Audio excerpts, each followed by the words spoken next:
Hello and welcome to the Smart Money Show. I'm your host, Dave Field. I'm a certified financial planner and a certified cash flow specialist. And on today's episode, I'm going to be talking about how to save on groceries.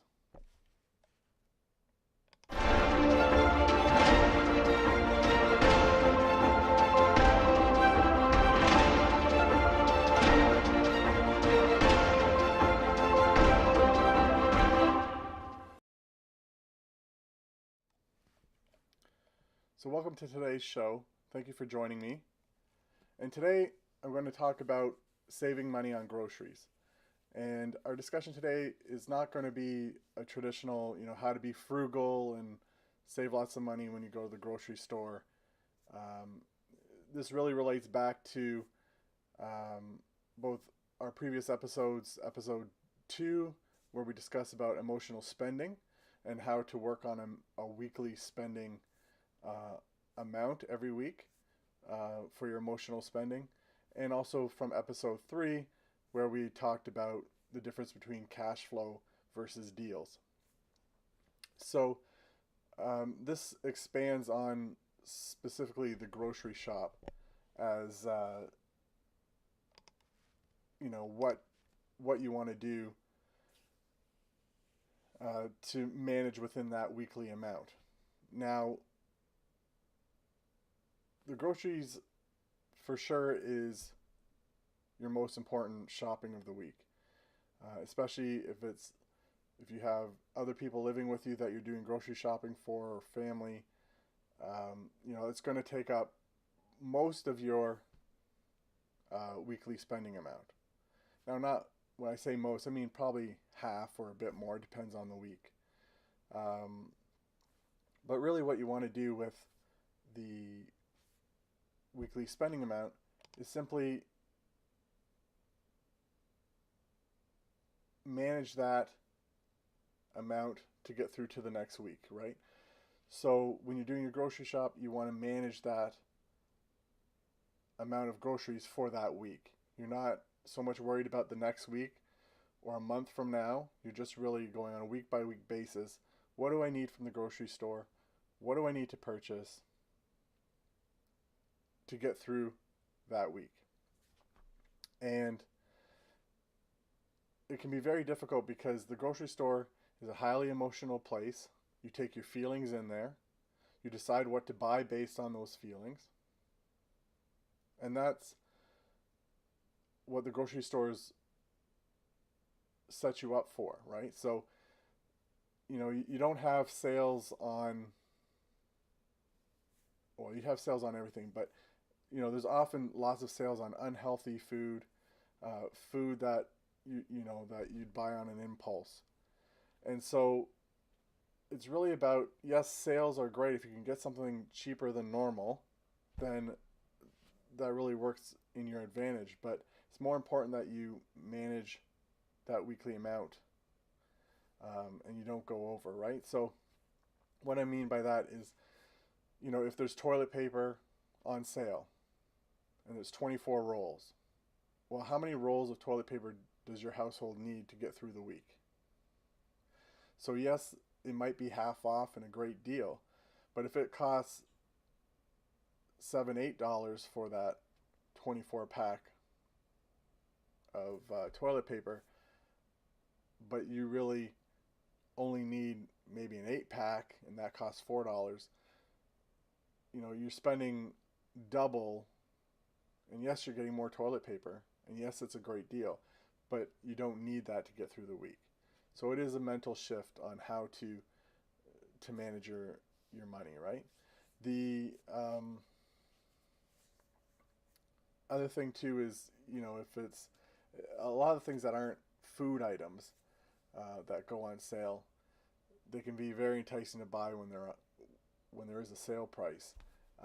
But stockpiling them just eats into your cash flow for the week. So you really want to just focus on managing what can I spend that week, and then how do you, instead of trying to save money for weeks from now. And I know that may not make sense, when you're looking at the math of it, but we're really working on the behavior of your spending, right? If you manage your spending week by week by week and stay pretty much on track, I mean, it's not going to be perfect every week. You're going to achieve your goals, right? And probably one of your goals is not to have, 48 rolls of toilet paper on the ready in your household, or extra laundry detergent so that you never run out. Those are probably not your long-term goals, right? Your long-term goals is manage your cash flow and achieve those dreams that you want, whether it be a vacation, whether it be pay down debt, um, whether it be, a new car or a hobby or renovation, whatever it is you want to do. So one thing too, when you're managing on a weekly amount, you really planning can really help you a lot.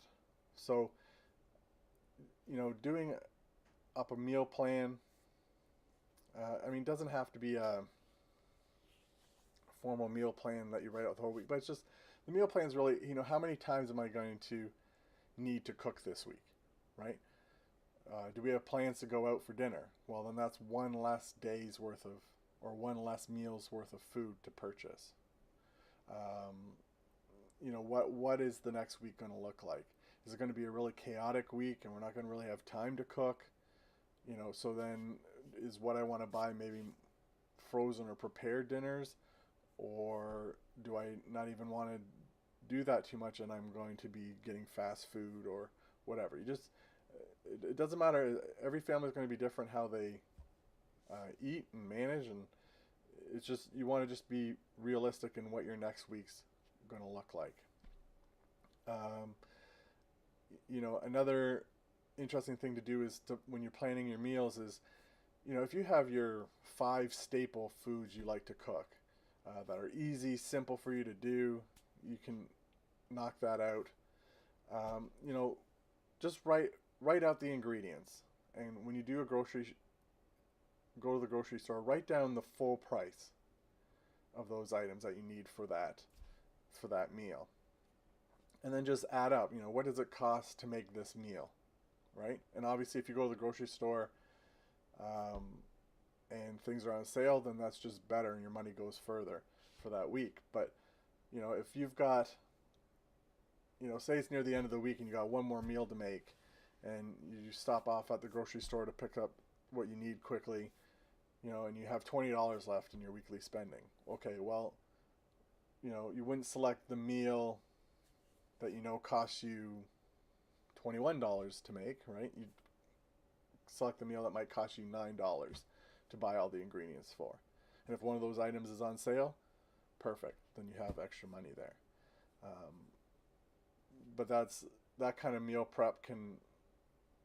planning for the week, like forecasting out, and then also just knowing what certain meals cost you, your kind of go-to meals, will really help you manage that as well. Another thing is, when you're buying items on sale, and you bulk up on it and you buy lots, well, there's a lot of room for waste there. And toilet paper, laundry detergent, eventually you're going to probably go through it, right? Given enough time.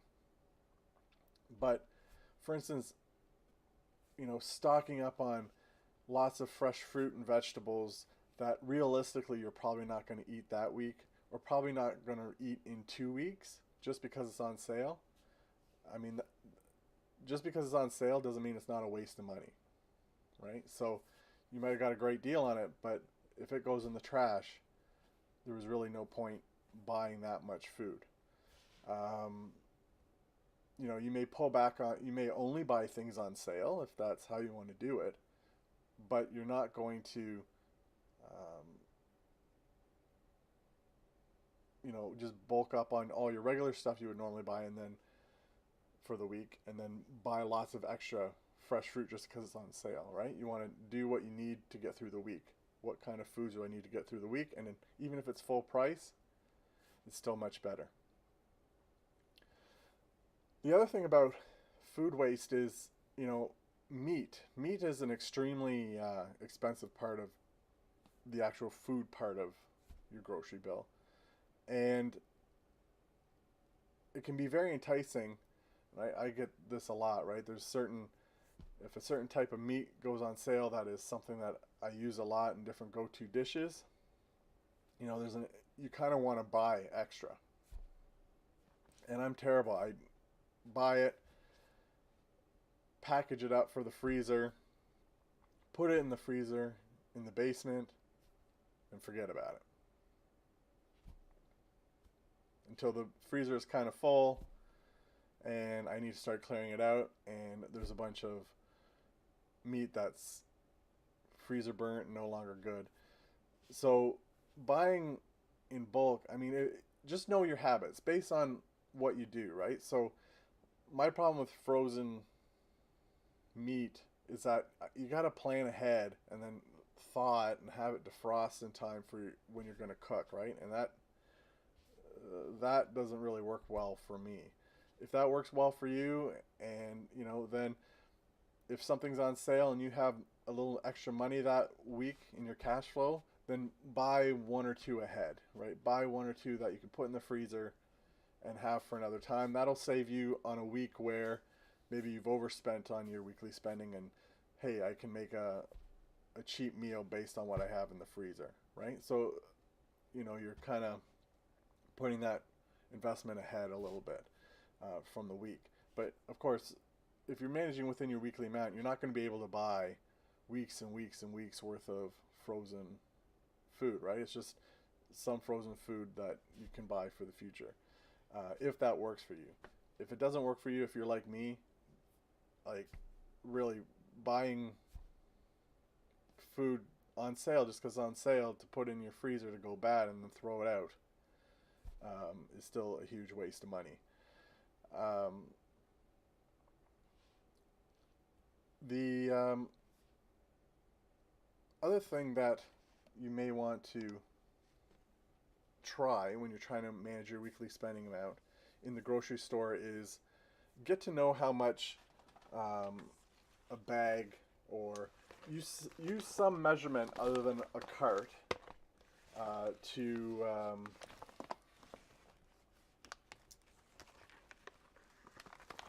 know how much groceries you're getting. So, for instance, I'm fortunate. I live not even a 5-minute walk from the grocery store from my house. So, I have a shopping cart on wheels that fits a certain amount.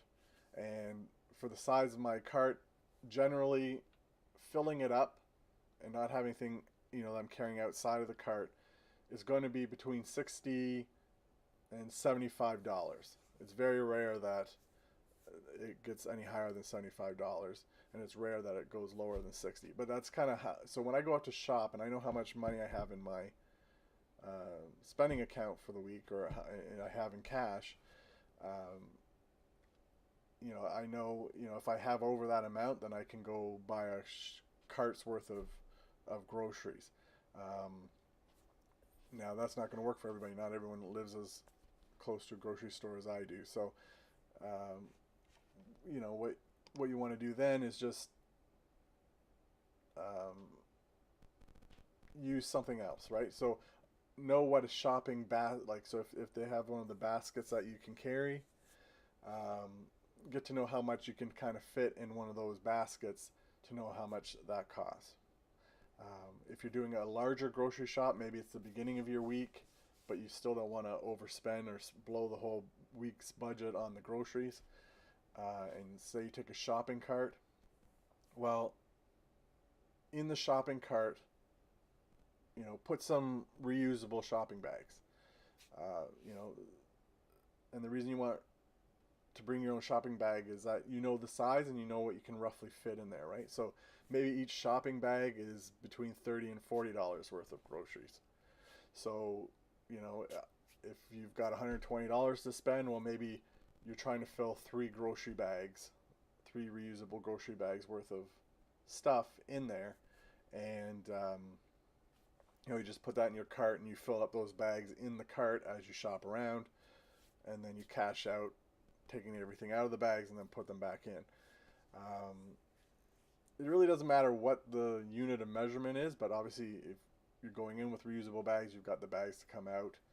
Um, so just put some confinements on what you buy, because some stores you go shopping at uh, can have humongous carts, and it's easy to fill it up. You see something on sale, and you fill it up. You got the room. There's no constraints, and then you get to the cash and you realize it's costing you way more, right? So at that point, you could either return things, say I don't want these other things, but usually everything's jumbled up. What's more important, what's not? It's a huge mess. In that case, you're going to put it on a credit card probably. Um, so using some method to confine your spending can really help. Uh, Another thing too, when you're shopping in the store, you'll notice most stores are set up. Anything on the outer areas of the store, on the outside, like a kind of like a square all around, those are usually filled with your healthier items. Now, I mean, there's other aisles where there are healthy items too. It's not to say not, but you really don't have the prepackaged food. The chips, the cookies, um, the soups, the all that stuff that's already pre-made, right? So your fresh items, your um, stuff that can kind of spoil, that's usually on the outsides, right? So if you focus your shopping on the outside, then that's fine. That'll probably be better for your wallet, and it also might be a little healthier too. And one thing I've always found too is healthy shopping and saving money, or better managing your money, sometimes or almost always go hand in hand. So for instance, like I said, meat is often the very expensive part of your grocery shop.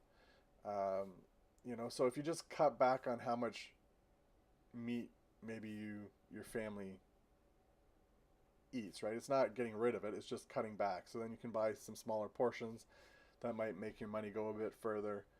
You still have the meat. Uh, you know, in North America, we eat too much meat anyways in general, so it's a good idea to reduce that down. But if you have a few meals where you can use, like chickpeas and lentils and uh, dried dried beans and that sort of stuff, you know, that's significantly cheaper.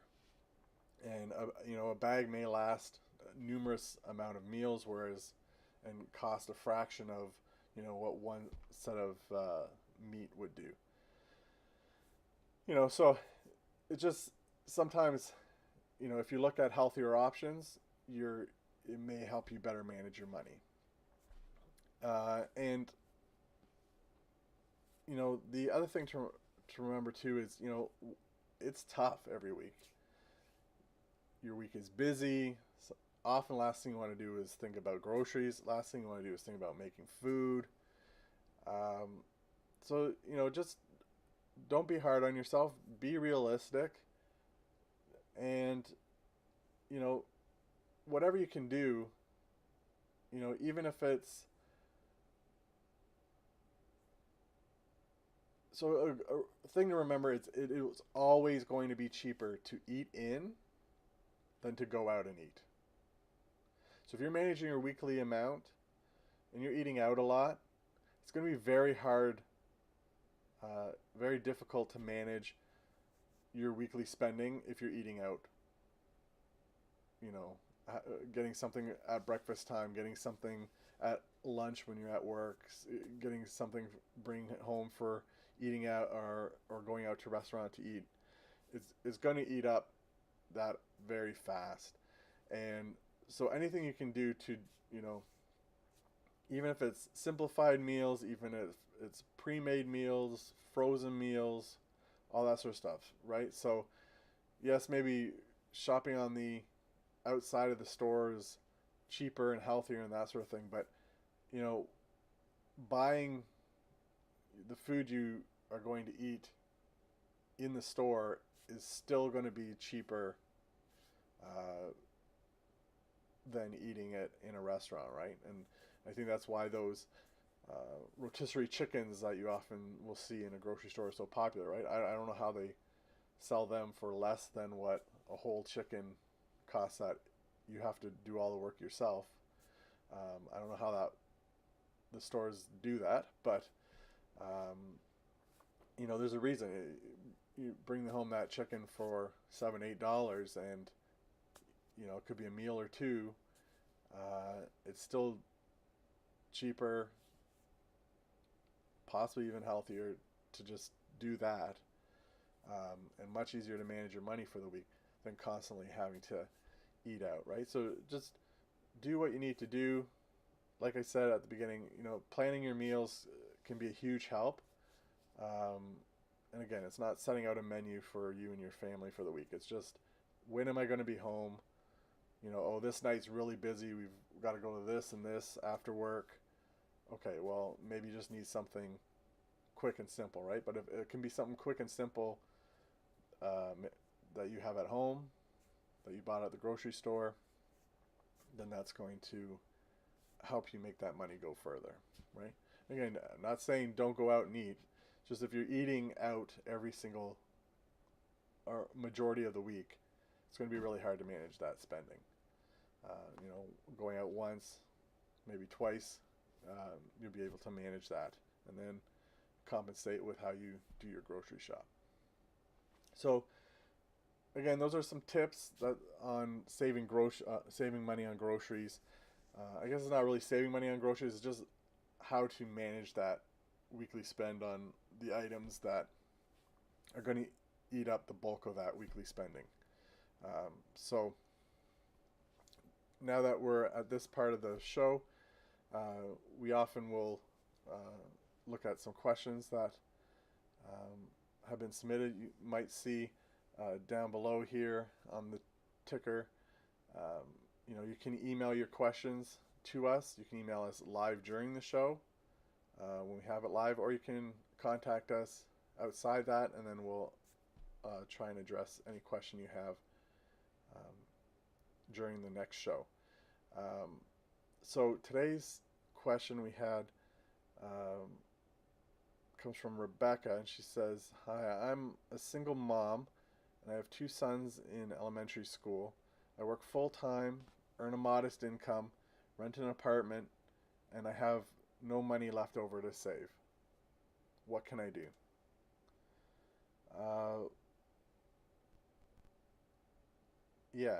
Rebecca, I mean, it's extremely tough, and you know, everybody can always do better with how they manage their money. But in your case, it might just be that you can only do your best to manage on what you have, and really redefining success for you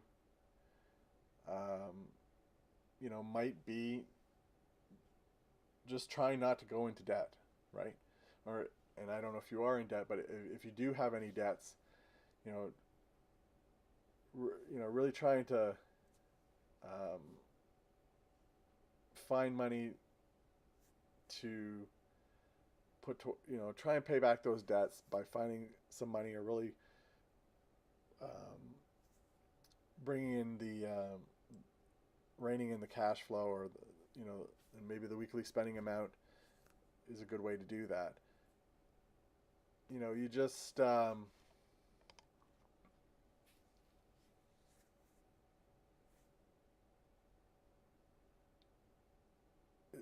it's difficult, right? So if you do have any debt, you just really want to do everything you can, because that will free up some cash flow, right? Once the debt's paid off, that's going to free up some of the money that you've been putting towards that to put towards other things. And if saving money is your goal, then that would allow you to do that, right?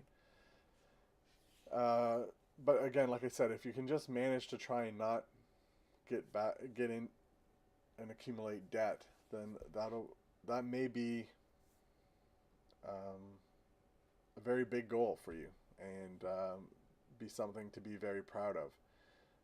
You know, and ways to try and, save.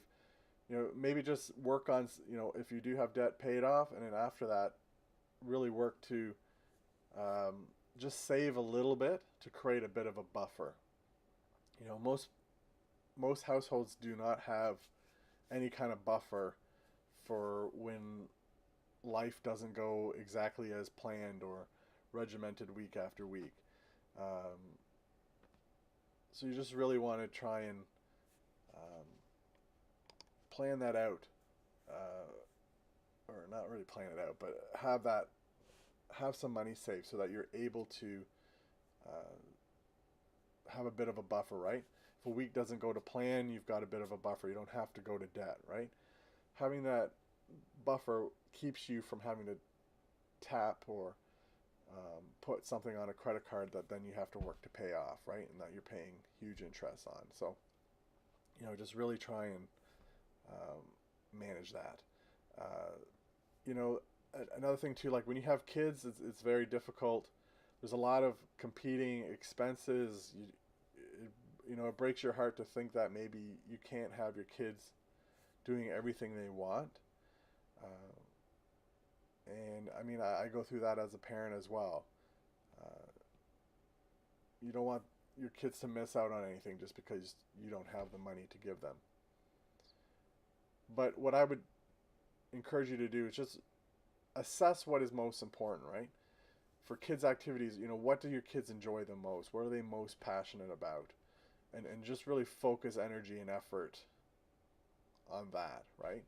And same thing for yourself, right? You probably are not able to indulge and look after yourself the way you probably want or would like, and that's important to do as well. And again, when you're on a limited amount, you just focus on what's most important to you, right? What will bring you the most joy? What helps you make the most time, most make the most of the time you have, right? Where you're not working or um, looking after your kids, that you time. How can you make that the most valuable, right? So you may not have a lot of it available, and you may not have a lot of money to spend when you are available, but you know, really focus it on those things that are most important, and that'll help you, right? I mean, another risk that you don't want to get into is, you know, if things are really really tight and you don't have a buffer and you just keep ending up going in debt, it can be really easy to just, even though you're trying your hardest, uh, it can be really easy to just give up on it and, just do something. I need to do something for me, or I want to do this for my kids, and all of a sudden you have this huge expenditure that really puts you in a hole and really makes every other week moving forward that much more difficult. So, you don't want that. Just really try and focus on goals, what's most important to you, and what's most important for you to do that you want to do for your kids. And I think, again, going back, try better managing um, your weekly amount, right? If you are not managing on a weekly amount of money, just try that, right? Because if having a better control on what you spend can maybe free up money that didn't seem that it was there, right? The financial black hole that I often talk about. You know, everybody has it, and so would you. I'm not trying to imply that it's a huge amount or that you have all kinds of extra money for new luxuries or anything like that. It's still hard, but you still might be able to find some money to put towards some of those goals, like creating the buffer in your savings, um, and that sort of thing. And then, looking forward, eventually, and it may seem like a long time from now, but eventually some of your costs are going to change, right? So, if if you've been able to save money or not, save for retirement or whatever else you want to do, when your kids do leave the house or the expenses go down or maybe their activities decrease, um, maybe they eventually get jobs during school when they're a bit older to uh, not necessarily contribute to the household, but can take away some of the expenses they have on you, right? So maybe it frees up some money. So eventually you'll be able to save more like you want to. So I'm not trying to say don't reach for the stars, go for this, you know, go for every goal you possibly can reach. I'm not trying to just say, only don't go in debt. But if that's what you're able to do is manage your money in a way where you're staying out of debt and able to create a little bit of a buffer, but maybe you don't have huge amounts saved. I think that's a huge accomplishment and something definitely to work for, right? And if you can save everything you want and do that, definitely do that. I'm not trying to discourage, but you know, it's a huge accomplishment just being able to manage the ins and out of the money that comes in and the money that goes out, so that you're not racking up any debt on credit cards. So that does it for today's show. Thank you for joining us. Next week, we'll be going live again at the same time. That's 12 p.m. Eastern. And next week, we'll be talking about your financial why and really concentrating on, why are you doing all this? Why do you want to improve your finances? What's important to you in life? And really focusing on that. So I hope you'll join me. It's really the most important of all episodes that I've done and that I will probably be doing. Is the why is the most important factor in really accomplishing your goals and getting your money under control. Thanks and have a great day.